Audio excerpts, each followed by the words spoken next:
So yeah, here to discuss the career, the life, the legend of Gavin Blair, and I thought I would start with some very important questions, namely, who are you?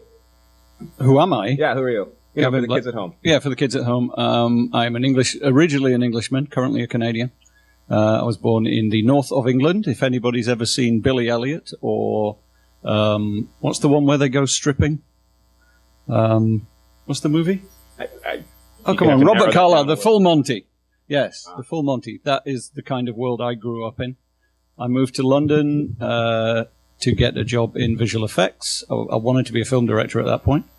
So I moved to London, got into the visual effects industry, met a guy called Ian Pearson, who's one of the other creators of Reboot. Together we did a video for Dire Straits called Money for Nothing, which you might have heard of. And that was one of the first CGI pop promos, which really put us on the map. And then the ball started rolling from there.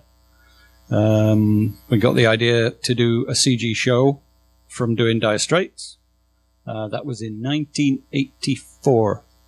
And we had this idea, hey, we could do a TV show like this. And we kicked that idea around for what ended up being 9 years. Until finally we had, we had Reboot in 1985, but it was a very different show then. It was for much younger kids. It was much more primitive in its CGI. It would have looked like Dire Straits if we'd done it then. And the show evolved with the technology. So as the technology, as the software got better and better at doing CGI, the show evolved with it and grew up and became the show that hit the air in 94. We had to move to Canada to produce the show because it would have been prohibitively expensive to do it in England, just because everything's twice the price there. And the talent pool is very good, but much smaller than North America.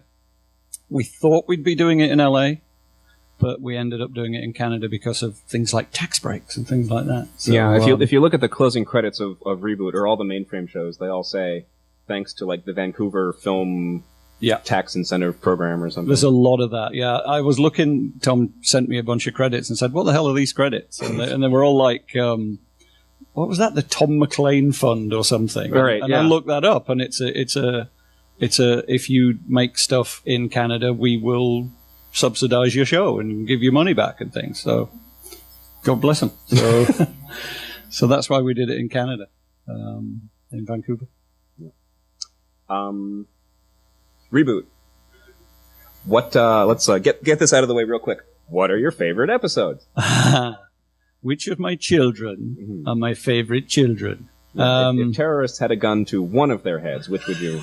One? Can I have four? Okay, go I've got bananas. four. Yeah. A lot of terrorists in there. Bad Bob, number 7, because it's completely insane. Firewall, because we got to do a James Bond episode and a James Bond theme, which was awesome. And Wizard Warriors, even though it's a season 1 episode, I think that was the point where we sort of wrestled control of the show from all the old school Saturday morning animation people who were advising us at the time. That's where we kind of grabbed hold of the show by the scruff of the neck and said, no, we're going to push it in this direction in terms of storytelling and humor and jokes and stuff like that. We'll talk about that in a bit, I guess. Oh, yes, indeed. Yeah. And To Mend and Defend, because it's Evil Dead. Yeah, so... And last of the housekeeping, what do you know about the new stuff happening at Rainmaker? I was going to say you didn't include that in the list, and it's the obvious question. I am not Phil. The co-creators of Reboot are me, Ian Pearson, and Phil Mitchell. And currently, none of us are involved in the reboot of Reboot. We formed a company which was Mainframe. And we produced all the animations. We did things like Reboot and Beast Wars, etc., etc. The rights to Reboot belong to Mainframe. So they control its future and what gets done and stuff. And we are not, at this time, involved in any way in the Reboot. So what you're saying is if people have questions, they should pepper you with them. and consider you the font of all inside information regarding Rainmaker's plans for reboot. No, that is the exact opposite of what I am saying. Oh, astounding. Okay. Yeah, Right, I know nothing. I know as much as you guys do. Press releases, basically. Yeah, that's it. Like annual and press basically, releases. yeah, annual press releases where they say we're producing a show and it's going to be out soon. It's going to be fantastic, and then nothing happens for another 6 months. Yeah, and the fans all go, "Oh yeah, cool." Yeah, here we go. Yeah. You're making Zix or whatever it's called. What is it? Oh god, I don't even know. Yeah. I don't know. I know. Last year the big news was that they had restarted the Mainframe name as like a separate animation division that was going to, because Rainmaker basically is a special effects house. Rainmaker was a special effects house in Vancouver, and they bought Mainframe and immediately changed its name to Rainmaker. So Rainmaker had a name for doing visual effects, and Mainframe had a name for doing animation. So the visual effects company bought the animation company and changed its name, just to confuse everybody, I think. Yeah. It's not like you guys had built a brand that was worth hanging on to Exactly. or anything. Yeah. Well, now, how many years later? 13 years later, they've realized, hey, maybe we should change the name of the animation division back to Mainframe, because there are people out there who know us for animation. Yeah. So people kind of like those shows. Yeah. So, All right, let's get into some details. Mm-hmm. Starting with this handsome devil. oh Jesus! Tell us all about the young redcoat. Oh God! Yeah, that's me, aged goodness knows what, 5 maybe, and my dad. That's the north of England. You see that field? That's now all houses. There you go. Mm. So, what do you want to know? I mean, I don't know. Growing up. Yeah, At what point did you develop an interest in technology? Computers, that kind of stuff. Technology, I mean, I'm old, much older than you guys, so, we didn't have the internet in our day.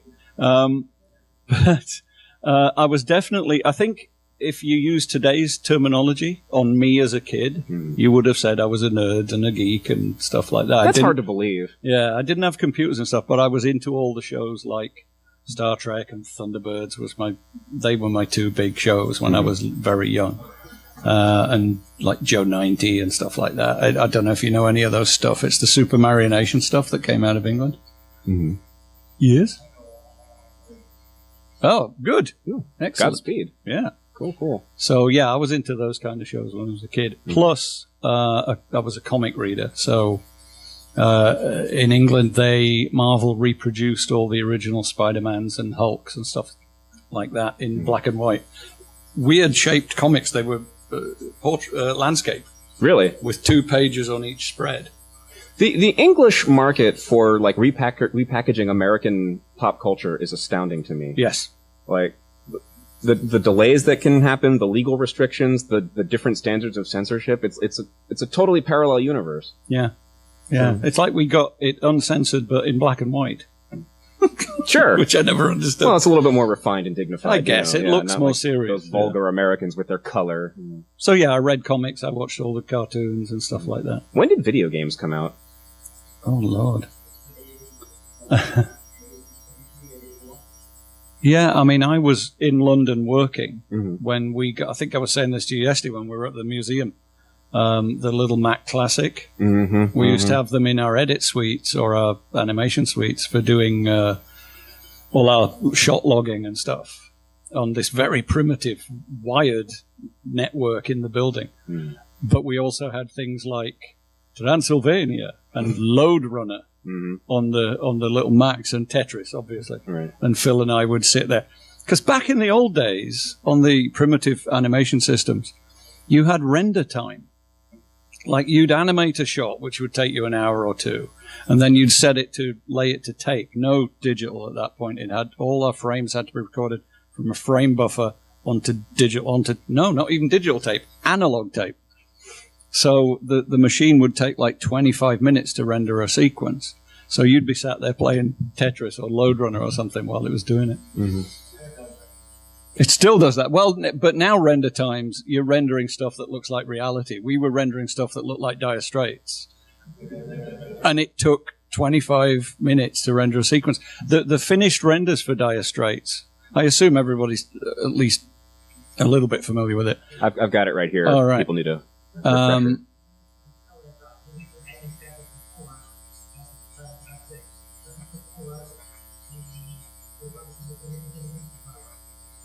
Oh, the Trias effect. Oh, yes, the Trias effect, yes. Shall we get to that in a bit? Yeah, we'll down the pipeline. We'll come to it. So I'll make a note of it. Right. So what was I saying? We'd render the final renders on dire straits, and you know how primitive that looks. Some of those frames took like 20 minutes a frame to render. Holy smokes. And what would have to happen was the machine would render the frame. It's called an FGS 4500, which was a Bosch, a BTS machine. And it would render the frame, put it in the frame buffer, send a signal to a tape machine on another floor of the building. The tape machine would have to spin up its head, do a 30-second pre-roll, run forward, grab the frame, and then tell the machine that it had got it, and then the machine would render the next frame. Oh, my God. And there were so many things that could go wrong and did go wrong. Like a machine op would walk into the machine room because you got in between frames, the machine would spin down, so it would look like it wasn't doing anything. And like a tape op would come in the room and go, "Oh, is there a free machine? I'll take this one." He'd take our tape off the machine and start doing stuff. So our machine would finish rendering the frame, send a signal and go like, and just hang.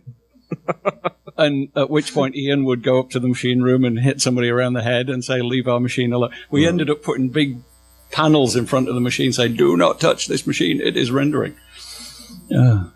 These days, these things just throw the frame into a... Yeah, I can make Reboot on my cell phone. There you go. And these kids, like, do these people even know what tape is? Everyone's going, tape? Tape, 1-inch tape. Tape. Big old reels. What's a record store? Tape. Yeah.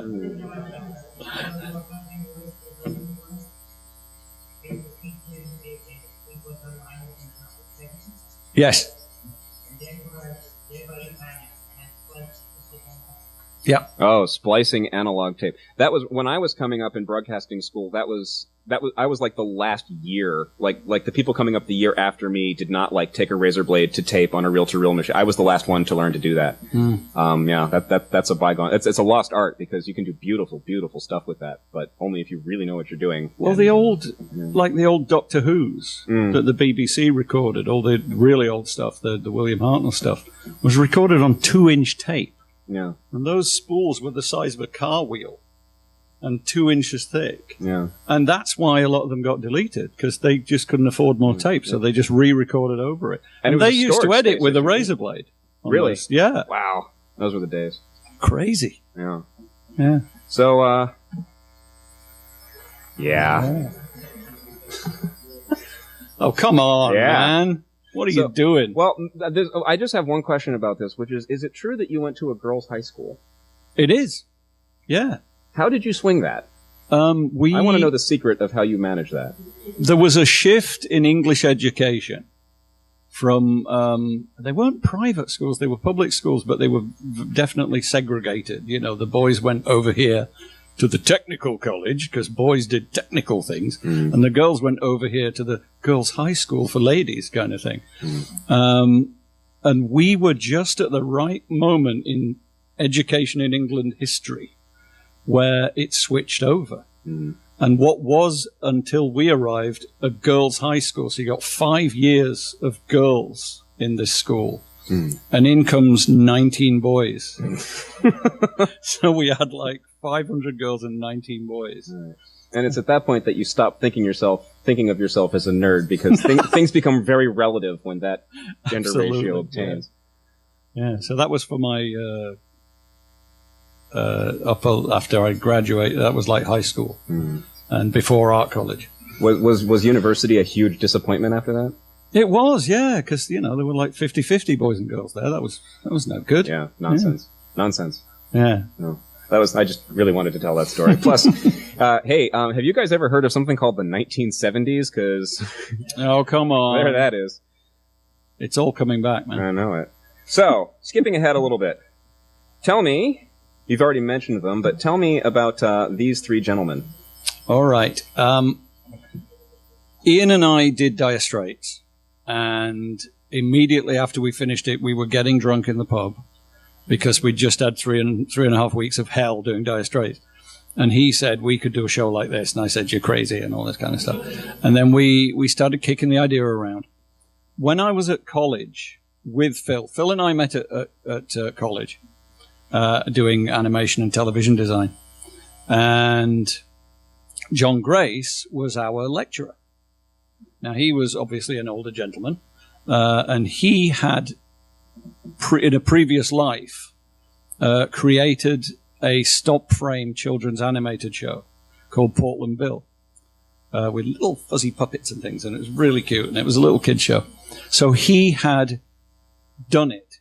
He had created a television show for children and got it on air. So when Ian and I had the idea for Dire Straits, after Dire Straits, when we had the idea for Reboot, we needed to pick the brains of somebody who'd been there, done it. So he was like, well, John, he's done this. Why don't we talk to John? So that's how we roped John in as a guy who'd been there, done that. So did he follow you to Canada? He did not, no. Because he was, as I say, he was an older guy with a family and children and stuff. So we were all young, free and single. But we roped him in as a mentor advisor. So that was the threesome to begin with, me, Ian, and John. And then as the show grew and developed and stuff, and we needed more brains, so we roped Phil in, because we all knew each other. We all worked in Soho in London, is this tiny little hotbed of creative people. And Ian and I worked at Russia's post-production, and Phil worked round the corner at Amazing Array, I think it was called at the time. And we used to see each other at the pub and stuff like this. So when we needed more hands to the wheel, Ian knew Phil. I knew him, obviously, from college, but Ian had got to know him too. And he's like, let's get Phil in here, because, you know, Phil's a good guy. He's a cool guy. So we became the Four. We became the Hub. The Hub. As we were known. Not to be confused with the cable channel. No. I think we predated them. Did we predate them? By like 40 years. Oh, there you go. Yeah. All right. So we did predate them. 20 years, but yeah. Yeah. But yeah. So that we became the Hub, and we were the Four people who developed the show until, as I say, we sold it to ABC. What is the Mill? The Mill was the world's first all-digital facility house. And it was a company created by Ian and another guy called Chris Roth, not to be confused with Chris Bruff, who was the producer on Reboot. And we were all at Russia's together. Mm-hmm. And then Ian and Chris left Russia's and came up with, because this was, again, the time when things were changing. This is when we were going from analog to digital. And Ian and Chris could see the future. And they said, we need to create a facility house that's all digital, with none of this analog tape rubbish.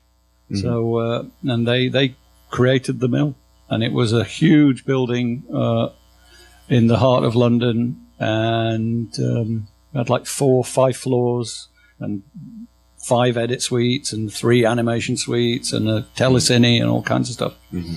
They built this huge, beautiful company. It was fabulous. Had a snooker table. Would you believe?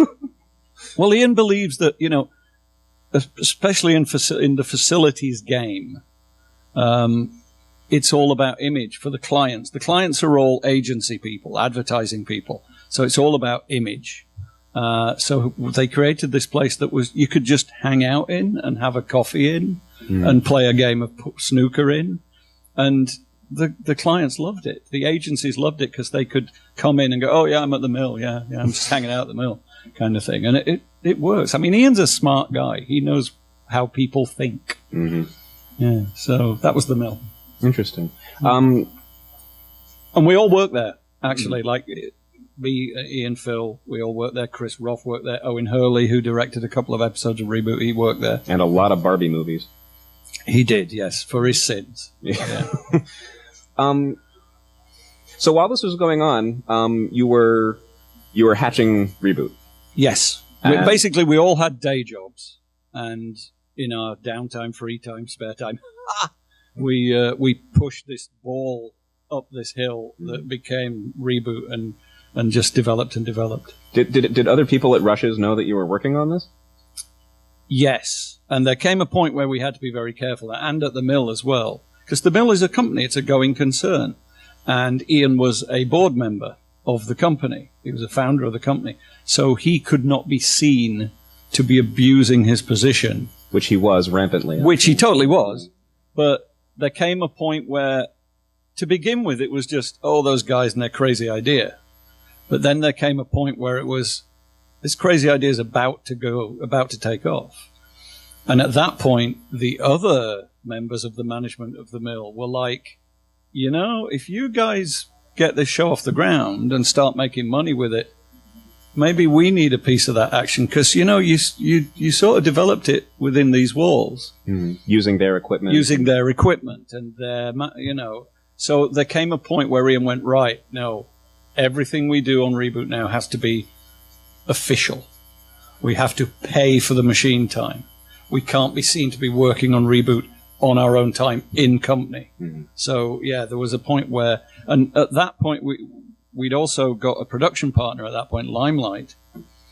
And so we had to get Limelight to buy machine time so we could do animation tests and build models and stuff like that. Again, see the Reboot Season 1 credits. Limelight is everywhere. Yes, exactly, yeah. So it sounds, I mean, Ian's particular gift, well, he has many. It sounds like, number one, the whole angle of technology and using it creatively to make TV shows. Yeah. Second, an understanding of how people work. And third, an understanding of exactly how far you can push, like, rampant piracy of other people. He's very savvy on that side, on the businessy side of stuff. I mean, he was acting CEO of Mainframe for way longer than he wanted to be.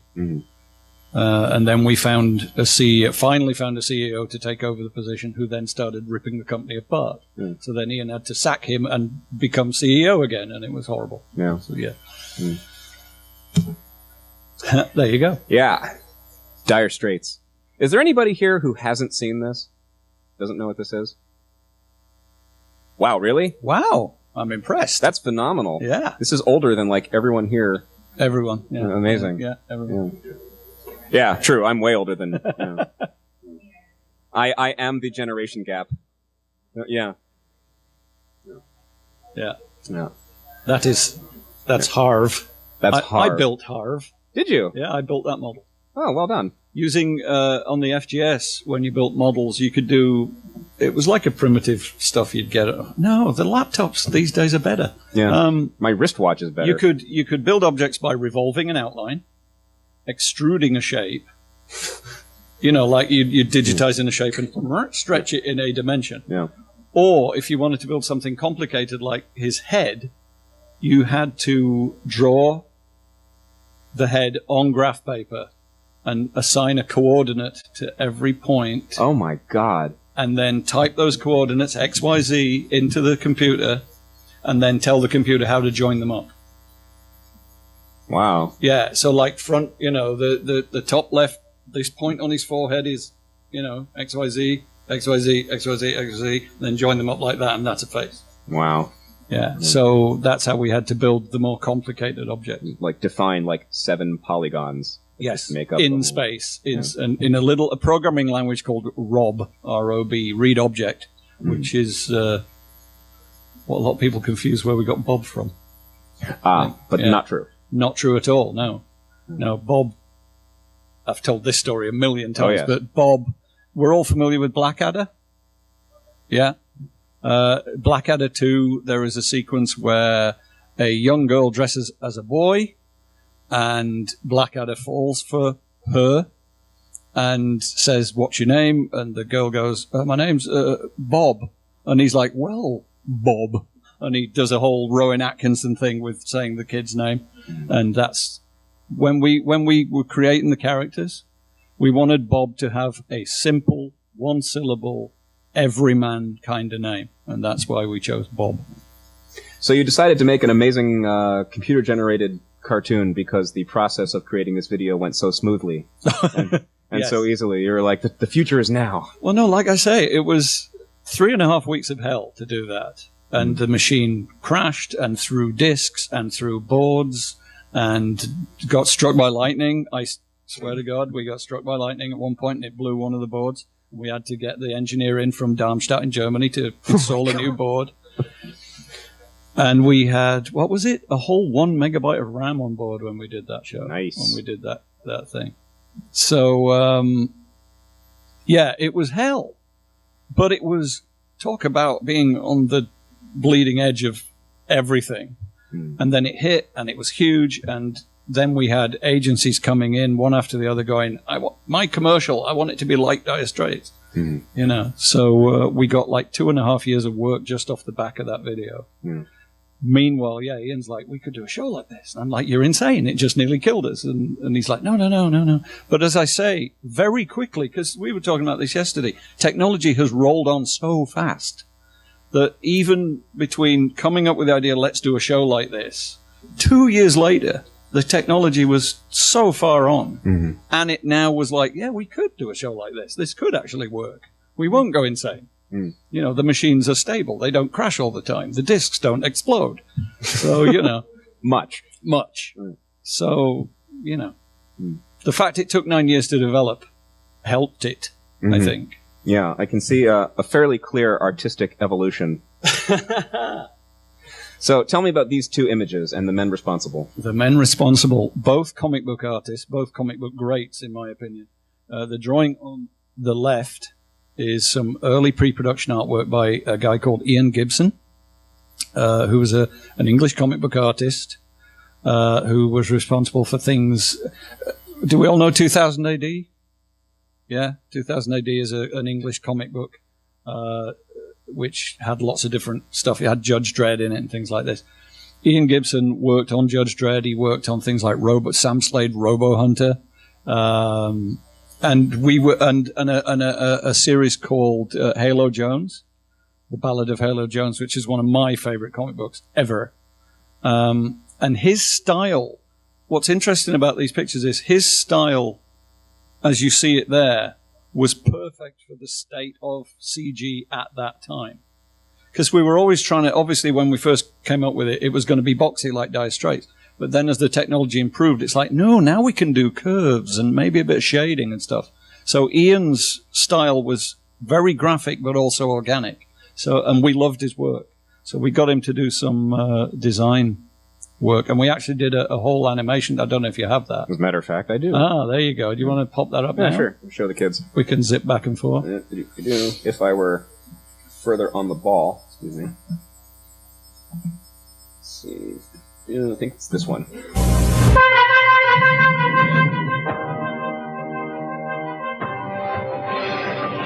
I guess it's been about 8 months since it happened. Of course, that's 3 minutes 29 on the outside. I'd say it's changed my life. About reusing animation. Hey, Mike in the morning coming at you. Today's headlines. Mike in the morning can become a real pain in the morning. But I can take care of that. The new apartment makes washing and dressing a whole lot easier. Hey, without that pixel shock thing, I would have never gotten such an upscale place. But even a games champ like me needs his chow. Even a game champ like me needs his chow. Yeah. What would happen was we would produce, this test animation was produced at the mill. We had a much bigger vision of what we wanted to produce. We didn't produce any of it.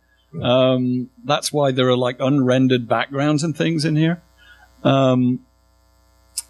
But we were working blind. We had we'd written a rough script and a rough track, and that's why nobody's talking, because we hadn't worked out at this point how we were going to make them talk. So nobody's talking. So it's all narration, apart from Megabyte, because his jaw just hinges up and down. And what we do is we'd do all the we'd render all the tests, put them on tape, give them to Limelight. They'd send them over to LA to our producer, Chris Bruff, and he'd take the footage to a sound company, and they'd put the music, the sound effects, and the voices on. And Chris would get an actor that he knew to come in and do a voice that he thought we wanted for the show. And we'd get and this is like a 3-week turnaround. So we'd finish the animation test, send them away. 3 weeks later, we'd get a VHS back and watch it and go, what the hell is he? Who's the voice? Who's he used as a voice? There was one, I don't know if you have the Joe Pesci Megabyte. Oh yeah. Exactly let me set it up. Reboot adventures take place. Yeah, meet Chip. This predates that test. So these were animation tests done on the same system we did Dire Straits on. But you can already see, there's curvy things going on here. So even the FGS got better. Yeah. He makes light of the fact that he has no here in the mainframe. One of the best things about living inside a computer is you can surf the static on your hoverboard if you're good was enough. A sort of mid-Atlantic Beetlejuice for Chip, who was the hero at that point. But we hadn't really come up with a voice for Megabyte yet, so we sent the tape off to LA. 3 weeks later, we get a tape back, and we watch this. Go on. My quasi-logical friends love to drive the logicals nuts. Once we lined up all the random bytes into the shape of Madonna's butt, it was excellent. And unlike your world, depending on the data input, you could find yourself anywhere, and someone could even steal your lips. Thank you very much. But it's not all fun and games, We have responsibilities, like we have to keep the mainframe safe from bad data. And the forces of chaos. That's me, Megabyte. I love to rumble and I hate to fumble. This is my partner, Hacker. Together we are real bad data. See, our plan is to steal a whole bunch of data, get super intelligent, and take over the mainframe. We get this tape back and we watch it, and our jaws hit the floor, and we're like, Megabyte is Joe Pesci? What the hell? I love to rumble and hate to fumble. And Chris is like, well, with the shades and everything, and the way he's doing this, we thought that's what you were going for. Yeah, we're bad data. We're bad data. And it's like, no, Chris, no. So yeah, those little missteps. Anyway, back to the artwork there.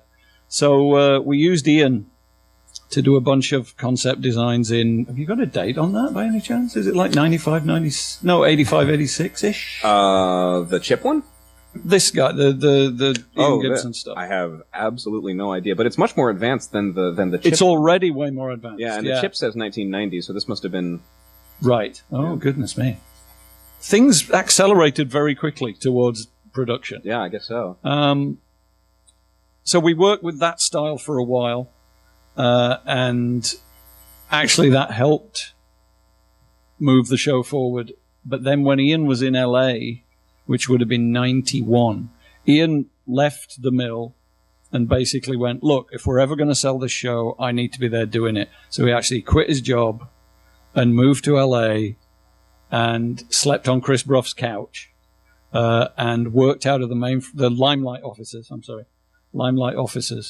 and developed the show. And Limelight had at that time, Steve Barron was the guy, the director who directed the first Teenage Mutant Ninja Turtles movie, and directed Coneheads.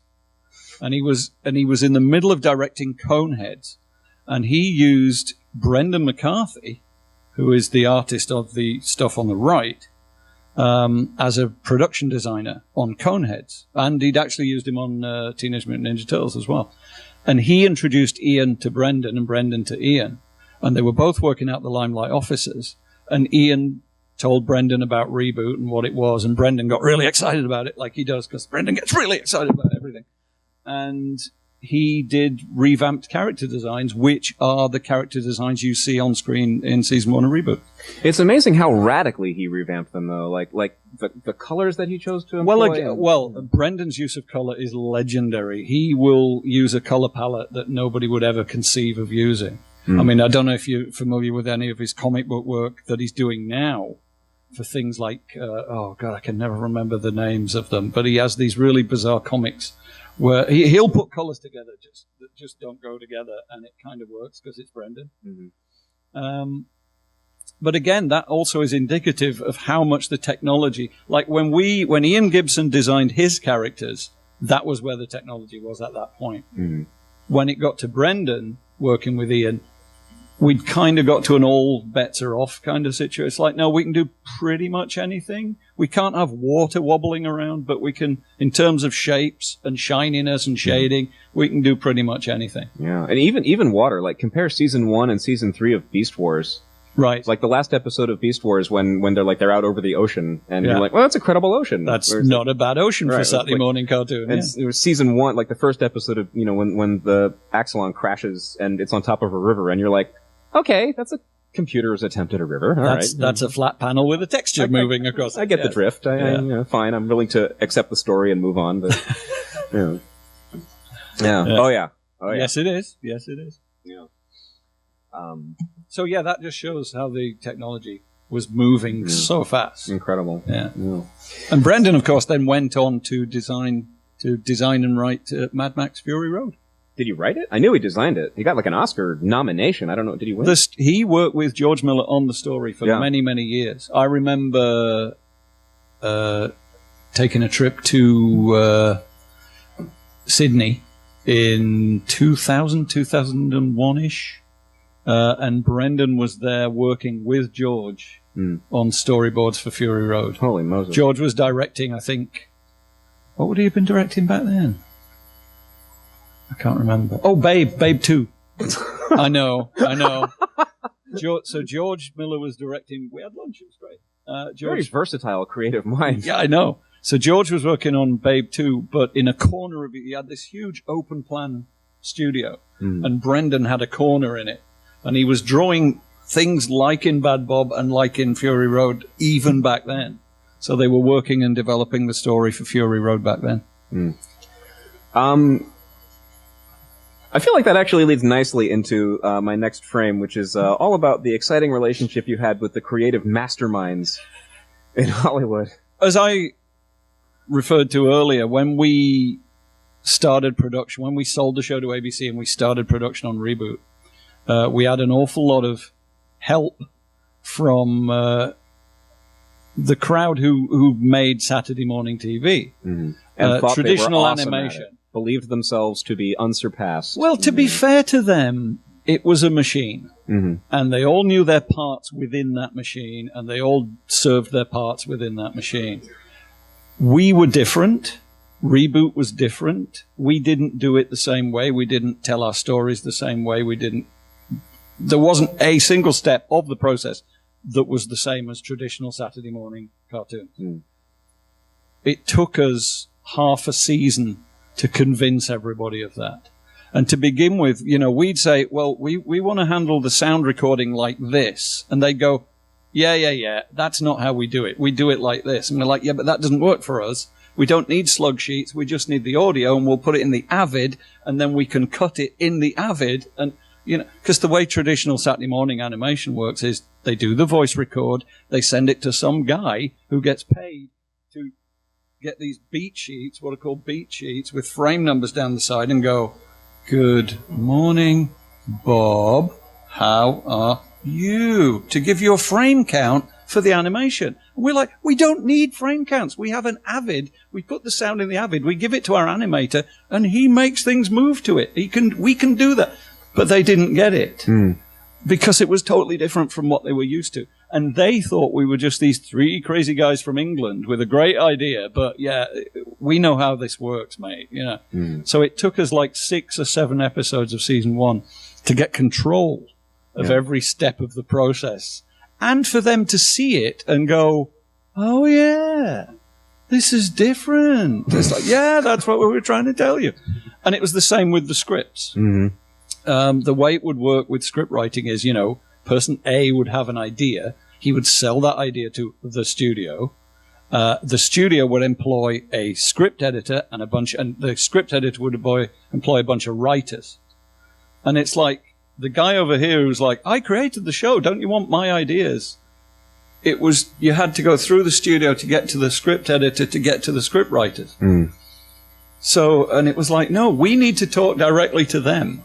Yeah. Because we actually are quite creative and we do know what we want from the show. Pish tosh. Pish tosh, I know. So we would get, for a 20, a script for a TV episode is supposed to be 21 pages long. It never is. Approximately 1 minute per page. Approximately 1 minute per page. It never is. It's usually more like 28 or 32, and you get it and you cut it down and make it work. We were getting 11-page outlines for a 21. It's like we've got this dense text describing, and then in this scene, Bob will do this and this and this, and then Enzo will do this, and then this will happen. And we're like, this is an 11-page novel to describe the outline of a 21-minute episode. It's ridiculous. And we didn't have time for any of this because we were like insanely busy trying to get the shows out the door.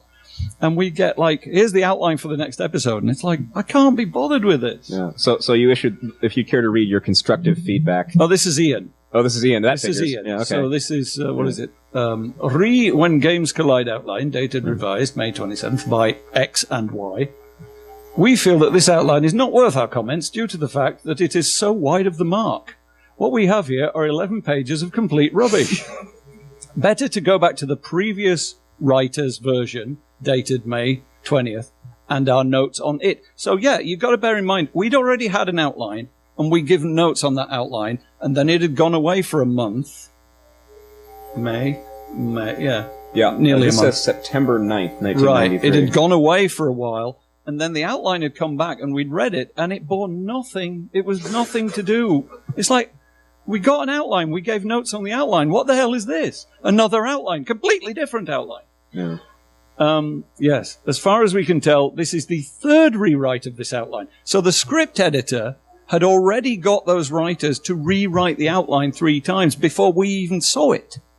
Right? This is the third rewrite of this outline by X and Y. If this is the case, why did we not see their first efforts? A hold should be placed on further outlines until X, that was, I nearly said his name, that was Lane Reichert, the script editor, has written up the correct character descriptions. So they were working, he'd written character descriptions that we'd said, no, these character descriptions are wrong, and he'd given them to the writers anyway. So then the writers had wandered off in a direction. Oh, what do those guys know? All of their own. Has written up correct character descriptions, and in future, could outlines be limited to 4 pages? We do not have the time to wade through pages and pages of drivel and write extensive notes on it. Because that was the thing. We'd get an outline for, I remember distinctly, we got the outline for a version of When Games Collide. And I spent 3 hours on the phone to Lane, telling him why it didn't work. And instead of him going, oh yeah, I see, okay, yeah, I get that you're angry. Okay, yeah, all right, yeah, we'll change it. He was like, are you sure it's wrong? Because, what if Bob, and I'm like, shut up and listen to me.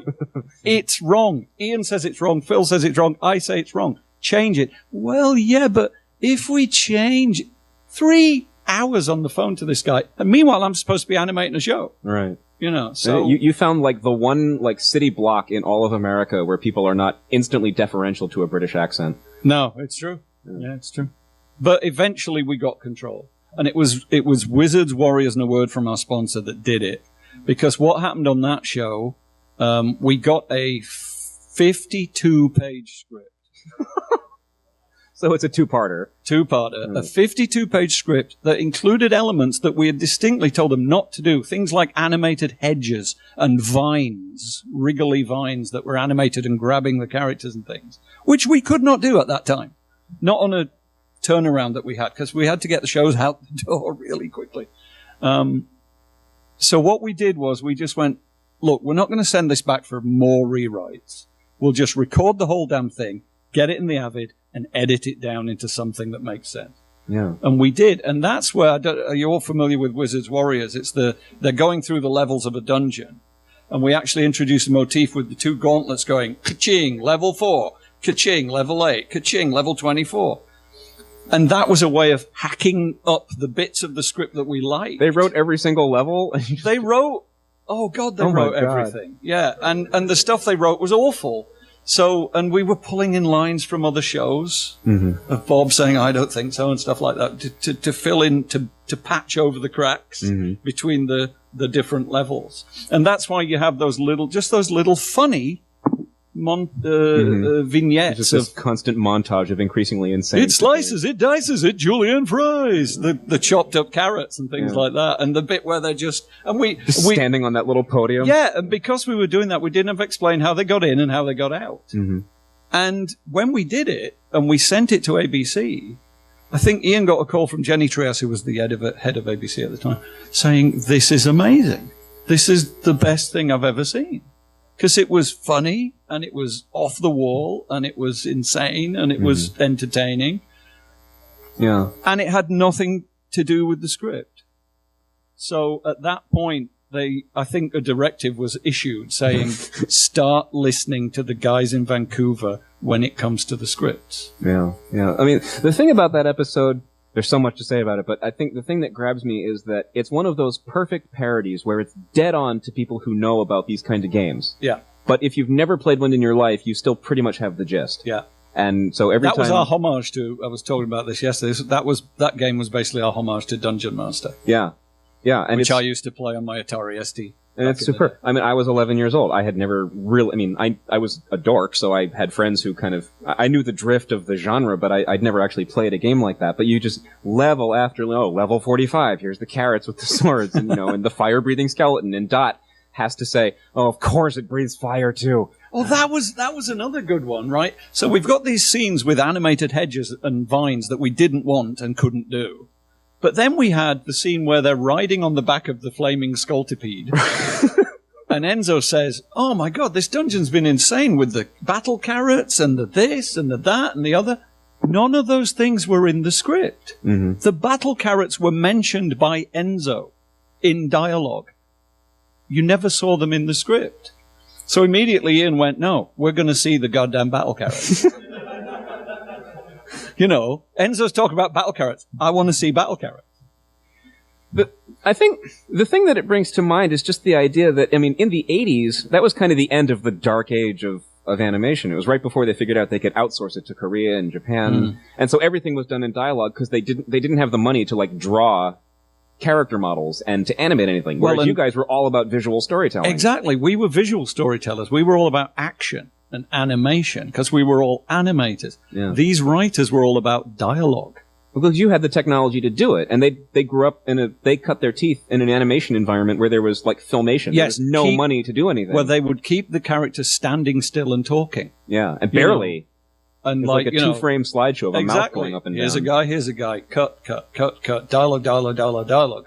And then that was another problem with the scripts we got from LA.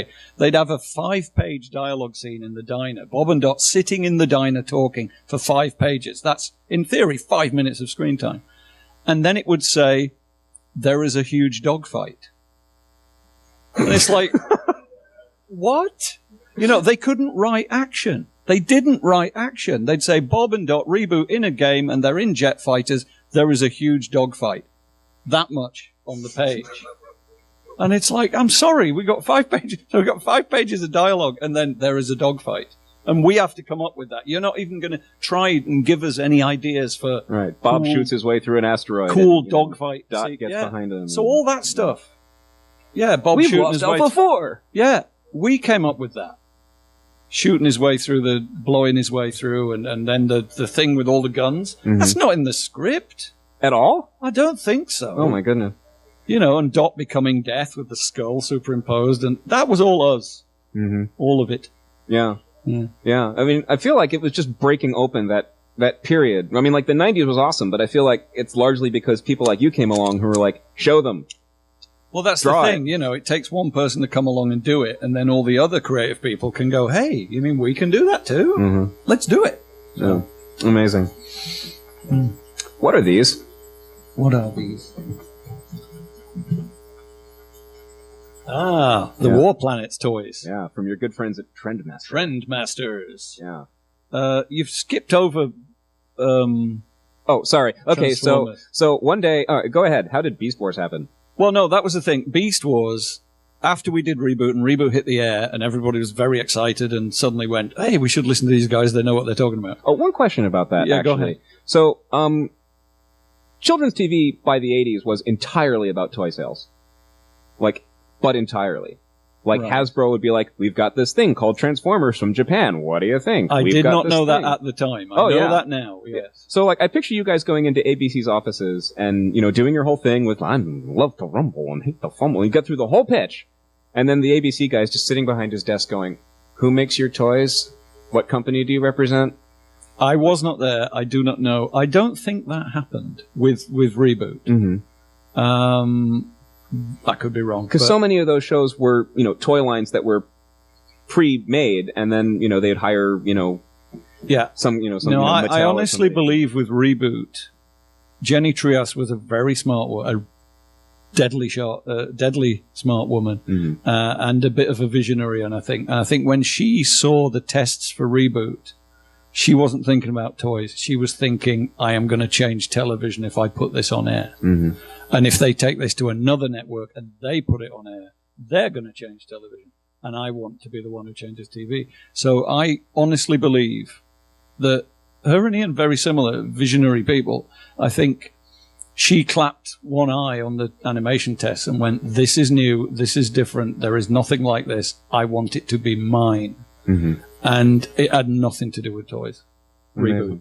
Later, however, moving forward, so after we did Reboot, and Reboot hit the air and everybody went, oh my God, amazing. We get a knock on the door from our friends at Hasbro, and they bring in literally a cardboard box full of toys, and it was the new Beast Wars toys. And we opened the box and we're like, oh, what's this? Oh, it's a rat that turns into a robot. Oh, and there's a dinosaur that turns into a robot. And they're like, yeah, this is our new line of toys. We would like you to do a show about these toys, like Reboot. You know, do what you did with Reboot, but for these toys. And we took it on as a creative exercise. Obviously, we knew that every show would be a half-hour commercial for toys, but we tried to get something out of it creatively and again, pushing the boundaries of technology and stuff like that. Because some of those transformations, like working out how to do those transformations on the models. Sorry? Yeah, absolutely.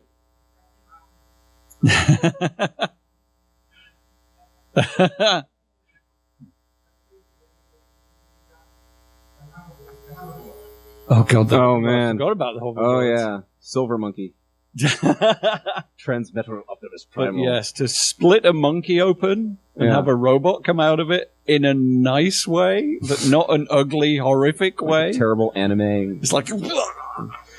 But so anyway, but that worked really well. The whole Beast Wars exercise was a huge success. Well, obviously. And specifically, because it's not so much that the toys were show accurate as that the show was toy accurate, essentially toy accurate with some improvements here and there. Yeah. Especially in the first wave. And then also, because it was a computer generated show, they didn't have like 400 different palette swap transformers. They had a small number of characters. You could build a small number of really nice models. They didn't want to. Yeah. No, originally they came in with a box of 20 toys, I think, for whatever the first wave was. You guys probably know, I don't. And they wanted all 20 in episode 1. Oh, for corn's sake. And of course that means that's 40 characters, because you have to build each one twice for both forms. And we said, no, there's no way. In episode 1. It was bad enough with Reboot where we had to build a city before we could do the first episode. We're not going to build 40 models for episode 1. So I actually came up with the brilliant idea of having the pods in orbit. It's like, they know the ship's going to crash. I was in an office in Cincinnati, Ohio when I had this idea. Cincinnati? That's where they were based, yeah. Huh.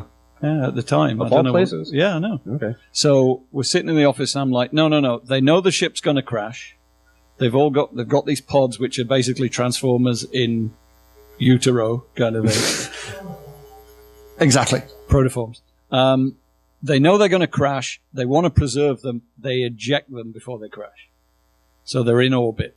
And then one by one, when we can fit them into the modeling schedule, the pods will come down to Earth, and a new transformer will appear. Yeah. And good thing too, because they kept coming out with new waves. Exactly. Well, and they loved get 40 of these things done, and then they're like, "Hey, transmetals!" And you're like, exactly. No, they were a bit grumpy to start with, but then it became an absolute advantage to them because, as you say, it's like, by the time we introduce our 20th character, we've completely changed the toy line, but because of the way the show's structured, we can bring that new toy in. Yay! Yeah. So, no, they loved it in the end because it was a great way.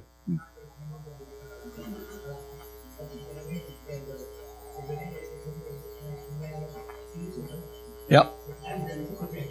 That's the thing. Well, when you're dealing with robots, it's like, we've been hit by a blah wave and now we're all different. Right, yeah. We've changed our polarity. Now we're completely different toys. Yay! Yeah. Yeah, but this... The quantum surge, that's right. So that brings me to this. This was a very similar scenario. We had the Trendmasters Toy Company came to us with a box of toys that were rather different. These These are the Shadow Raiders / War Planets toys. So I think on the top left here we have Trendmaster's idea of Planet Bone, and on the right these are the soldiers from Rock. Right. Bottom left is Fire, those little duders with the yellow. Oh, that's right. Fire. And then I don't even know what. That was just like a line. I found it on like a photograph of an eBay toy lot, and I just threw it in here. But these were the original. Yeah, and they were basically about the size of a baseball. The balls were, and they opened up to a playset, and these tiny little figures, like yay big, came out. And these are the soldiers of Planet Rock. Plastic blots. Yeah. And they by the way, them. Has anyone here not heard of War Planets or Shadow Raiders? You people. That's what I thought. Okay. You're missing a gem, and we'll talk a little bit. That's why I wanted to skip to it, is because Just wait. So they did the same thing. They came in and said, "These are our toys. Can you make a show about these toys?" So the War Planets line was like 9 different planets, and each planet was like a little ball with like these little plastic kibble inside. Yeah, and it's like, well, we can't really. So what we had to do for them, and this was awesome, was create a universe, and we had to go, okay, what do the planets really look like? What do the soldiers all look like? And it was this huge palette of races and colors and voices, and we really went to town on it. Yeah, and created. I'm really proud of what we did with War Planets. Well, and it's not, I mean, like, it would have been so easy to just be like, okay, this planet is the good guys, and here's a bunch of bad guys, and they go off and fight. Yeah. And the story that you came up with, the world you built, is so much more interesting than that. Yeah. No, it's pretty cool. Have you got any pictures? I'll do better than that. I have, Ooh. I would like to show people, just briefly, indulge me for 60 seconds, when I get back to my playlist. I'm just going to show you the opening sequence, just the opening 60 seconds of the first season of Shadow Raiders. To give you an idea, you've seen the toys, you've seen the inspiration. Then they get Brendan McCarthy on the phone. Yeah, Brendan McCarthy, again, did all the character design on. And so this is what they came up with.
There you go. Yeah.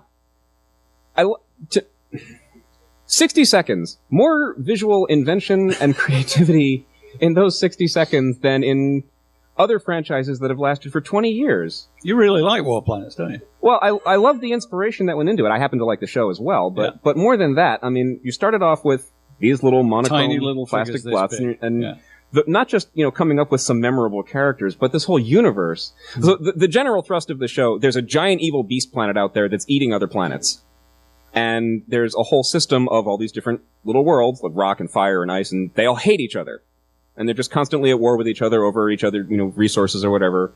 So yes, when you live on a planet that's nothing but rock, you kind of need water from somewhere else. Right. Yeah. So not having ever worked out that maybe we should, have a treaty or something. So basically it's a really nice parable for actual international relations.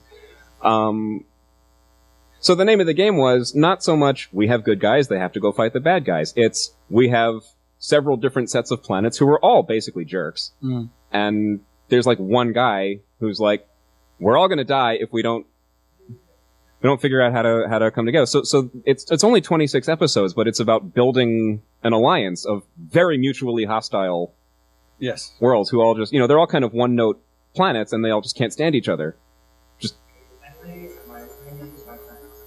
yeah. So it's basically like Yugoslavia. So that's what fascinates me about it, is the trouble you took to actually build a story that's worth telling. Well, if you want interesting words to come out of the characters' mouths, you've got to put them in an interesting situation. Otherwise, they're just like, shoot him! No, you shoot him! Bang, bang, here bang. they come! Pew, pew. Yeah, exactly. So, yeah, but no, I mean, it's diplomacy and conferences and governments getting overthrown and planets getting blown up, and you have to deal with refugees and backstabbing. And incessant, lots of like constantly. Yeah. So really involved, like careful, plotted out. Yeah. So it's fascinating. Highly recommend it to you. And you would think, I would have thought anyway, that Trendmasters was happy because we came from this to these. Yeah. Which would you rather spend money on? Like, the little kids in your life are going to be screaming for which set of toys come Christmas?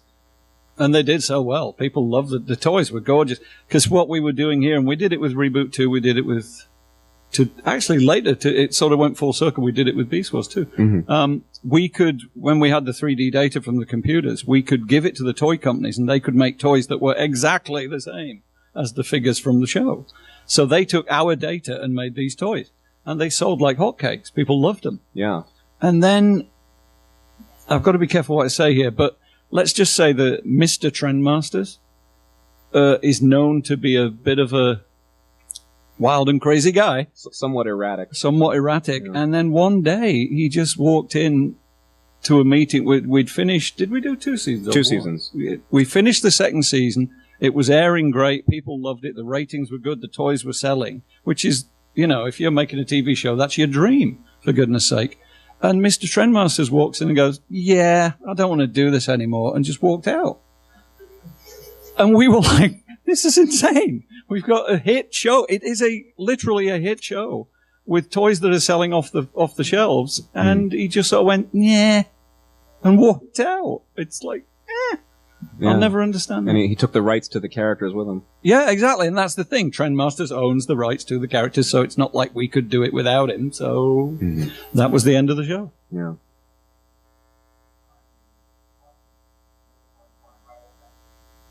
Oh, yeah, I mean, that's the thing. Then if you're trying to negotiate to buy rights back. Yeah. Sorry? Yeah, exactly. No, they hung on to their intellectual property. Yes, to do so much with it. Honestly, it's not that they want to do anything with it. It's that they don't want other people to embarrass them by succeeding with a property that they didn't value. Yeah. Oh, well. Yeah, Gargoyles, too. So,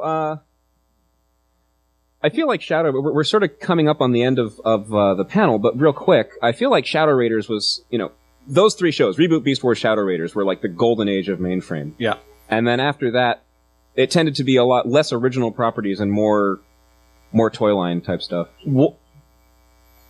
Yes. One of the things we had to do to keep the company afloat, because you have to, when you start very small and you build slowly in little steps, one of the things we had to do as we grew was we went public. We became a publicly traded company.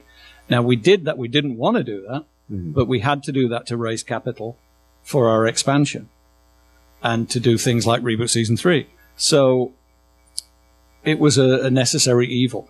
The trouble with once you're a public company, you have shareholders and you have a board of directors. And they just want to see, not because they're mean or anything, they just want to see profit, because that's what you've got to do if you're a publicly traded company. You have to make a profit for your shareholders. Who makes Barbie? Mattel, I think. If Mattel comes to you and says, we have a script that we've written for a Barbie movie, we have character designs for a Barbie movie, all we want you to do is build the characters and animate the movie and make it look good. That's all you need to do, and in return for that, we will give you a crap load of money. That looks good to a board of directors, and that looks good to shareholders, because it's automatic profit. And there's people like me, Ian, Phil, Chris Wellman, stuff like that, trying to be creative, trying to push the envelope, trying to create new things. Creating new things, you have to do it with your own money. And the board of directors looks and goes, well, over here we've got Mattel saying, here's a bunch of money to make 6 Barbie movies. And over here, you guys are creating something that may or may not be a success. The shareholders are going to prefer this. Mm-hmm.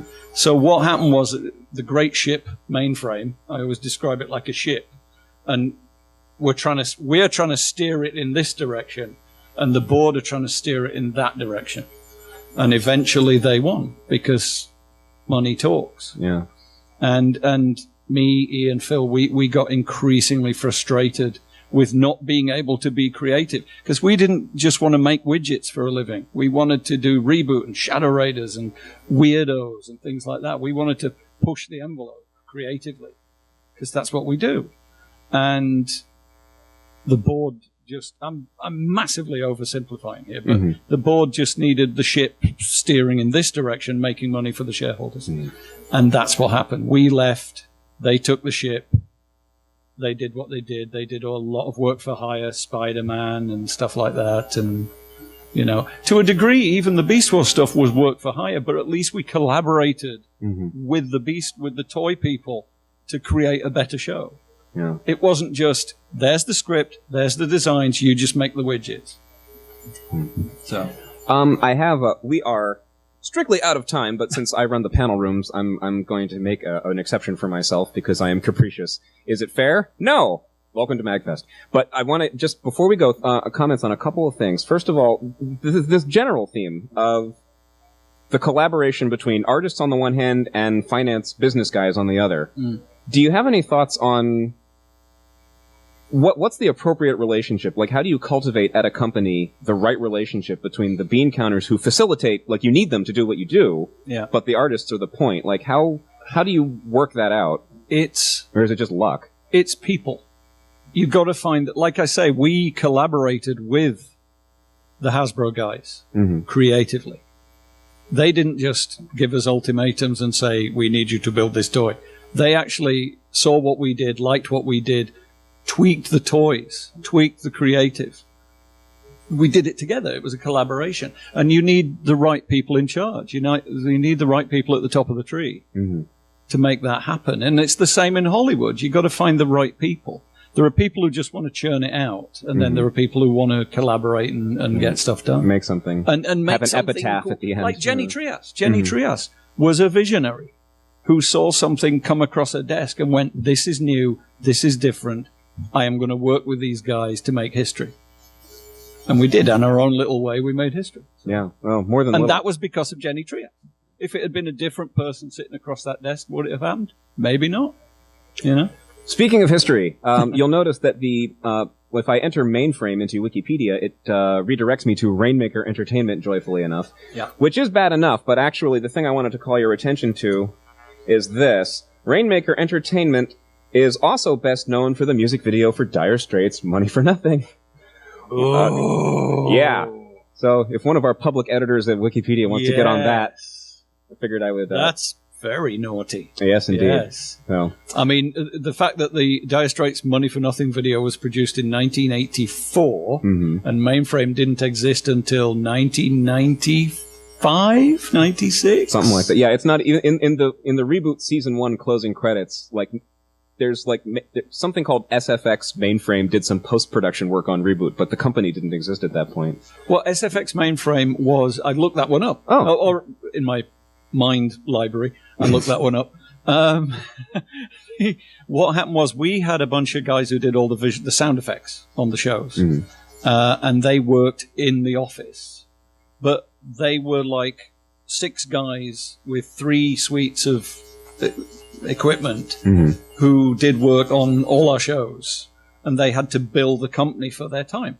Wow, really? So the company, the umbrella corporation they created was SFX Mainframe. It was a so that's who subsidiary. they were. They were the sound effects guys, and that was their little umbrella corporation who would bill Mainframe for their work on all our shows. Got it. Yeah. In the same way that Bob Buckley would, he was in the building. The music guy. The music guy. He was in the building with his suite, but he would, obviously bill us, as Bob Buckley Inc. or whatever. So I thought I'd bring that to your attention. Yes. Well, one last question. My final question, and then we'll get out of here. What are you up to these days?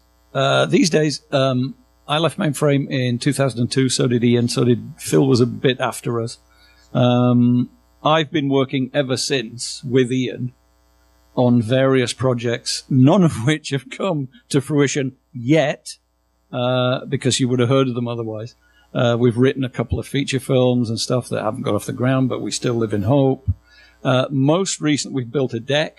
We built a deck on his house, just terrific shits and giggles, you know, because we like working with our hands as well as with our minds.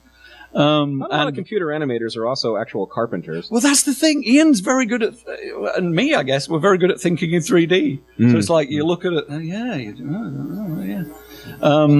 most recently, we have been writing it was a feature film based on a book by an Australian children's author called Graham Bass, who is an author and illustrator of children's books, called The Discovery of Dragons.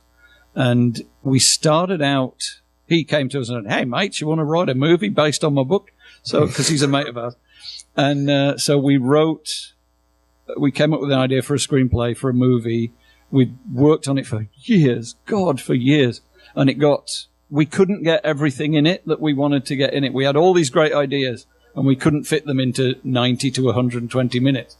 So about this time last year, we said, you know, we're banging our heads against this script, and it's never going to work to our satisfaction.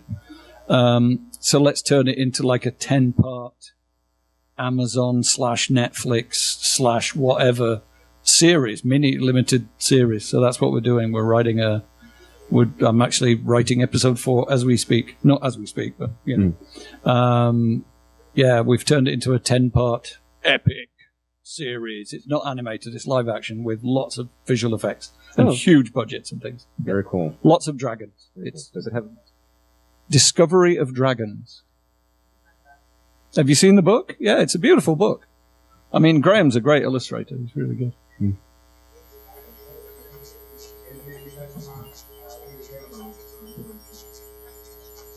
It's the show.